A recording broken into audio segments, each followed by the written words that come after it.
So ఒక 2-3 రోజులు అంటే 8 రోజుల నుంచి ఇష్యూ జరుగుతున్నప్పటికి కూడా 2-3 రోజుల నుంచి బాగా వైరల్ అవ్వటము, నేషనల్ మీడియా వైజ్గా టార్గెట్ అవ్వటము, రామ్మోహన్ నాయుడిని పెద్ద ఎత్తున టార్గెట్ చేయటం, ఇవన్నీ కూడా చూస్తూ ఉన్నాము. ఏంటి అసలు ఈ ఇష్యూ? రామ్మోహన్ నాయుడు గారిని కాకుండా ఇంకెవరిని టార్గెట్ చేస్తారండి? అసలు టార్గెట్ చేయవలసింది ఏవియేషన్ మినిస్టర్నే కదా.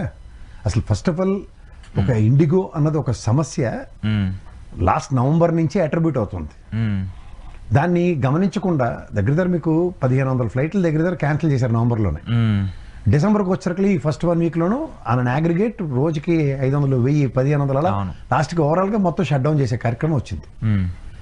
ఇప్పుడు మనం ప్రతిదాన్ని ప్రైవేట్ సెక్టర్ చేసేద్దాం అని సరదా పడితే పొడేరు మన గోప మీద ఎలా కొట్టారంటే మోనోపల్లి బిజినెస్ చేస్తాం. 64% స్టేక్ అండి వాళ్ళు. 64% స్టేక్తో వాళ్ళ ఇష్ట రాజ్యంగా. ఇప్పుడు డీజీసీకి అసలు వాళ్ళు ఎవరి మాట వింటలే. పైలట్లకి 48 అవర్స్ రెస్ట్ అన్నీ అంటే అసలు చచ్చినట్టు ఇవాళ కేంద్ర ప్రభుత్వం సిగ్గు లేకుండా 10 మెట్లు కింద దిగొచ్చి మీరు ఎలా చేస్తే అలా చేసుకోండి అని ఇచ్చినా సరే మాకు ఇప్పుడు మాకు తీరుకున్నప్పుడు వస్తాం అన్నట్టుగా ఉంది వాళ్ళ వ్యవహారం. అంచేత మనకి ఎప్పుడైనా సరే మీరు ఆర్టీసీ బస్సు ఉంటుంది, 100 కిలోమీటర్ స్పీడ్లో వెళ్తుంది, అది 80కి నట్టు బిగిస్తారు. కంట్రోల్, బాధ్యత, రక్షణ. అలాగే మీరు పక్కన ప్రైవేట్ ట్రావెల్ బస్సు అది ఇష్టం వచ్చినట్టు వెళ్తాడు, నియంత్రణ అనేది. అలా మీరు ఎయిర్లైన్స్ అన్నదాన్ని ఉన్న ఎయిర్ ఇండియాని కూడా తీసుకెళ్ళి టాటా వాడు స్వాహా అప్పచెప్పేశారు. ఆకాశ్ అతను రెడీగా ఉన్నాడు, అంబానీ వాళ్ళు చుట్టపడు, వీళ్ళు రెడీగా ఉన్నారు గన్ అట్టుకుని. ఇంక వీళ్ళే మొత్తం వెళ్దాంలే చార్టర్డ్ ఫ్లైట్లు నడుపుతున్నారు. అసలు ఇండిగో ఫ్లైట్ ఎప్పుడైనా ఎక్కితే దాళ్ళు వసూలు చేసినంత రాక్షస పెనాల్టీలు అందరూ బాధితులమే. వాడు ఎంత పాత్ర ఉంటుందంటే లోపటానికి లగేజ్ చెకింగ్ అంటాడు, క్యాబిన్ లగేజ్ కోరువులు అంటాడు, చెక్ ఇన్ లగేజ్ కోరువులు అంటాడు. ఈ ప్యాకెట్ సైజ్ ఆడికి నచ్చపోతే ఆడి ఇష్టం చింపేస్తాడు. ఊహకందండి. ప్రైవేట్ చేసేటువంటి చామానండి. ప్రైవేట్ జనాలకి ఇప్పుడు చెప్తాను చూడండి, ఎన్ని లక్షల మంది సఫర్ అయినప్పుడు రైతు సమస్యలు చూశారు కదా కేంద్ర ప్రభుత్వం. వేలాది మంది చచ్చిపోయినా సరే వాళ్ళు ఏం పట్టించుకోలే.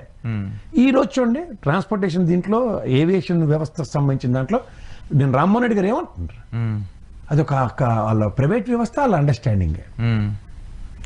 డీజీసీఏ తప్పని చెప్పేసి దాని మీద దోషిస్తున్నారు.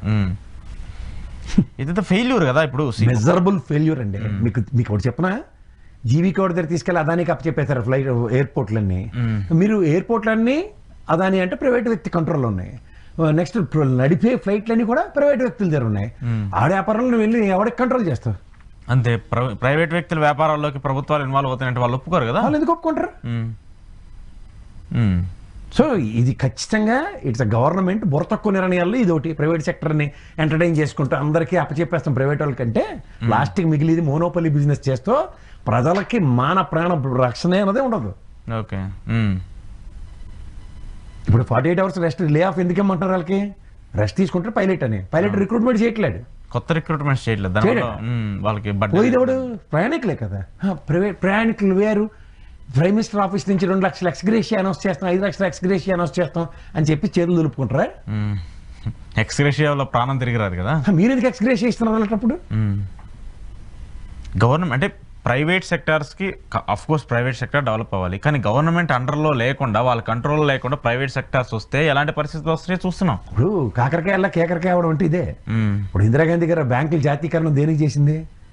ఈ మార్వాడి వాళ్ళను ఈ గుజరాత్ వాళ్ళు ఇచ్చే చీట్ల ప్యాకెట్ డబ్బులు ఎలా వస్తున్నారో ప్రజలు సతమతం అవుతుంటే అవన్నీ నేషనలైజ్ చేస్తే వీళ్ళని కుదించి ఇప్పుడు ఎస్ బ్యాంక్ పెట్టుకోండి, ఐసిఐసిఐ పెట్టుకోండి, హెచ్డిఎఫ్సి పెట్టుకోండి, బాగానే ఉంటాయి. స్టేట్ బ్యాంక్ కూడా నేను లోన్ ఇవ్వనంటే ఆడు ఇస్తాడు. గవర్నమెంట్ ఏదైతే రిజెక్ట్ చేస్తే అవన్నీ కూడా ప్రైవేట్ వాళ్ళ దగ్గర దొరుకుతూ ఉంటాయి. వాళ్ళకి రూల్స్ ఉండవు, ఫాలోయింగ్స్ ఉండవు, ఏముండవు.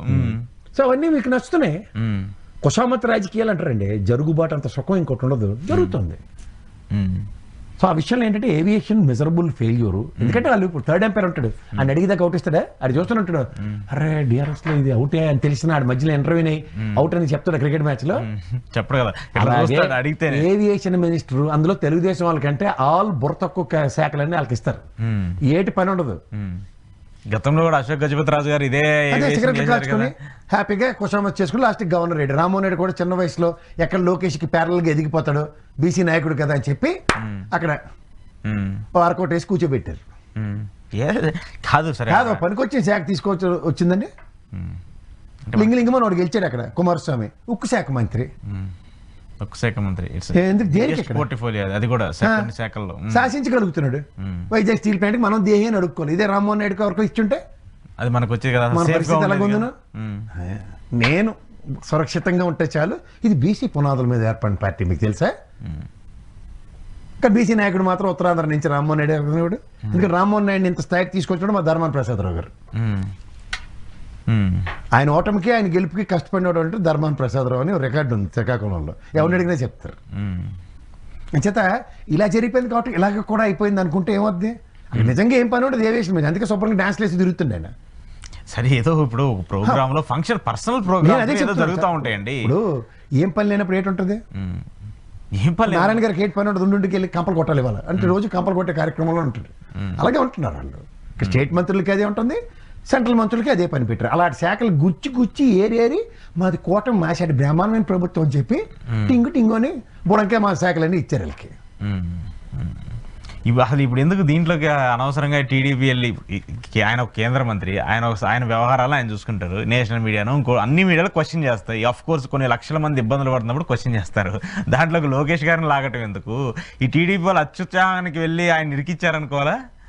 సార్ మీకు రోజు పొద్దున్న లెగ్గనే మీ అమ్మగారు టీ తీసుకొచ్చి ఇచ్చారు అనుకో, అలవాటు అయిందా లేదా? అలాగే వీళ్ళకి రోజు సద్దనం శాలలు ఉంటాయి, ఈ తపేల శాలలు అంటాం చూడండి.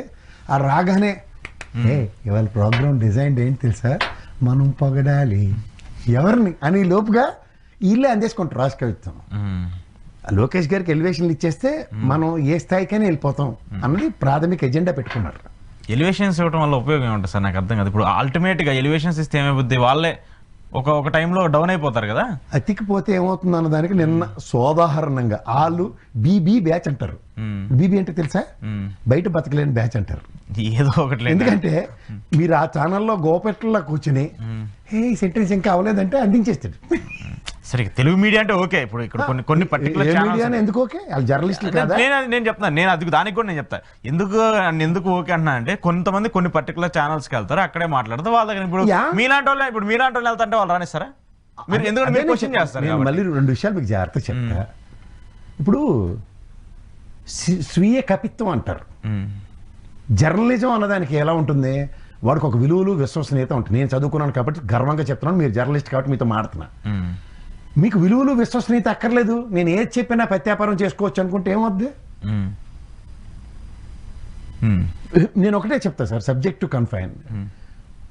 లోకేష్ అనే వ్యక్తి ఆయన క్యాబినెట్ మినిస్టర్. ఆయనకి సంబంధించిన అంశాలు పంచాయతీరాజ్ శాఖ, ఐటీ శాఖ, లేకపోతే విద్యాశాఖ. గతంలో పంచాయతీరాజ్ శాఖ, ఇప్పుడు ఐటీ విద్యాశాఖ. ఇవి కాకుండా మిగిలిన అసలు వాట్ కెపాసిటీ వెళ్తానని ఏ జర్నలిస్ట్ అని అడిగాడు ఎక్కడ ఉన్నాళ్ళు? ఇక్కడ ఎవరు మాట్లాడలేదు. అది జర్నలిజం చదవలేదా? అర్ణవ్ గోస్వామి గడు ఒక్కడే చదివాడు జర్నలిజం, లేదా ఆయన తీసుమార్కన్నా 2 యాంటీలు ఉన్నాడు పైన. డెఫినెట్ కాదు కదా. నేను అంటుంది ఏంటంటే, నువ్వు ఇక్కడ పోనీ వీళ్ళు ఏమైనా అచ్చని పచ్చపోసలు అంటే సకలశాఖ మంత్రి సజ్జల అని అలా లక్ష్మణ అని ఏడు సెచ్చారు కదా 5 ఏళ్ళ పాటు. మరి మనోడు సజ్జల రోల్ ఏమైనా తీసుకున్నాడని ఎవడైనా ఒక చిన్న సెటర్ వేయడా?